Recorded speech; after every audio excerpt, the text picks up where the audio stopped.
Hey everyone, welcome back to this channel, and welcome to a different type of video that I'm calling the State of DC Sports. So basically, in this video, I'm going to be ranking each team, starting from the worst future to the best future. I'll try my best. Obviously, I don't know as much about some teams compared to others, but I'll try my best just kind of to rank the teams based on future and just kind of to show you guys what you can be excited for, what maybe you shouldn't be as excited for. I'm also not including the DC Defenders just because the roster changes so much every year. Without further ado, let's just get started. I really wasn't sure to do with these bottom couple teams, so I put three teams tied for number 5. Starting with DC United over here. Again, I'm not too aware about looking at the stands. They were one of the bottom teams. And that's kind of the trend for these bottom three. They're a bottom team right now, either in this season or their previous season. They have a couple great players, but nothing too crazy. And it's going to be a couple more years for a rebuild. And I guess I don't know too much about DC United, but that's what I feel like I've seen just based on who they have in their team. They still have like 2 All-Stars on their team this year, which is great. So that's something to start building around. Yeah, it could be a little bit for them as well as these other next 2 teams. So next team is the Mystics, who also have a couple stars, Aaliyah Edwards and like Ariel Atkins and a couple other players. But they only have won 4 games this season and should be in the running to get Paige Beckers, which could be a great addition for them, I feel like. And yeah, that would really just be the start of kind of the jump start to their rebuild also. Yeah.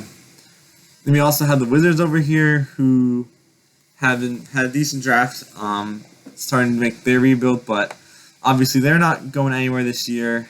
Going to be the lottery for maybe Cooper Flag next year.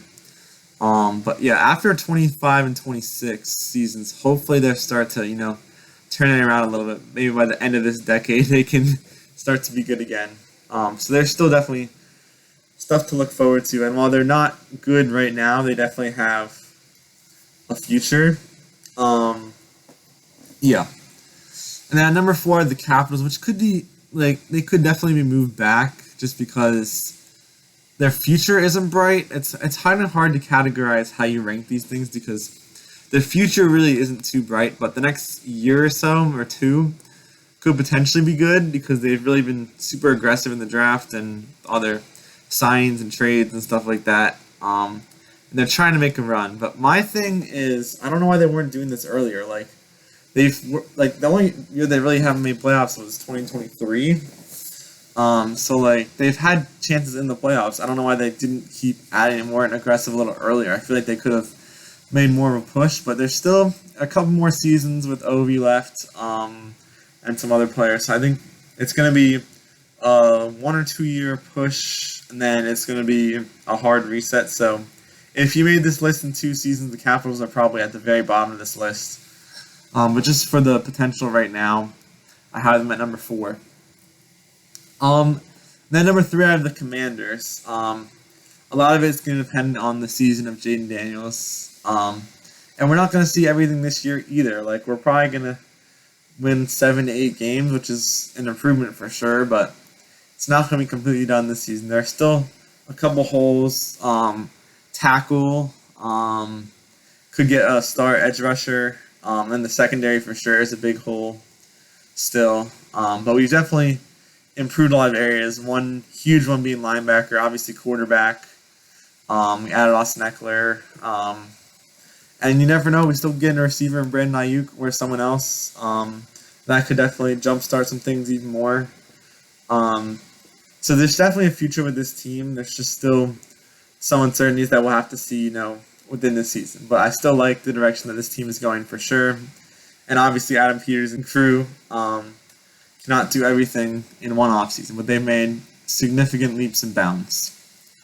Number 2, I have the Washington Spirit, who I think they won a championship a couple years ago, and then they kind of had some bad seasons, but now they really are back up there. They are in the top, they're 2nd or 3rd right now.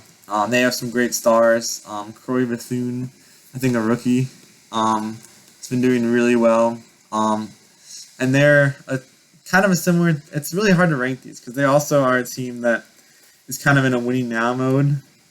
So you're not sure about the future, but I think the future for the next couple years is bright for them. Again, I'm sorry I don't know too much about them, but I think they have a bright future, a lot of bright young stars. So that's why I put them at number 2. And then number 1, I think it's pretty obvious, it's the Nationals. We just saw recently, when I'm recording this, I saw James Wood's debut, and he did pretty well. Also recently saw some of the people pick. We have 3 people picked for the All-Star Futures game. James Wood, Dylan Cruz, and Brady House. So a lot of great prospects coming up in the future. This year's definitely been frustrating, but it kind of shows what we need to do to further our rebuilds. One thing's definitely bullpen, which we definitely need to improve. Definitely a lot of guys coming up to improve our offense, and then it's just signing the right free agents, and we'll have a decent bit of money because one other strength is our pitching staff right now. It's really amazing. So many young guys. It just gives us the opportunity to spend a little more in other places, which is really good. And this team is the most set up for the future. Maybe not next year, but the year after, we might be legitimate contenders. So I'm really excited for the Nationals, and you guys should be too. So I hope you guys enjoyed this little different type of video, kind of detailing the futures of all these teams. Not everyone is in the right direction or in a good direction, but there definitely are some teams like the Nationals that will contend in the next couple years, and a couple teams like the Spirit and Capitals who could be contending right now. So yeah, all these teams are in very different spots, so that's why I thought it was interesting to cover them. So hope you guys enjoyed this video, and let me know if you want me to do one of these in the future, maybe next year. I wouldn't do this too often, but maybe every half a year or so. So let me know. Thanks for watching. Bye.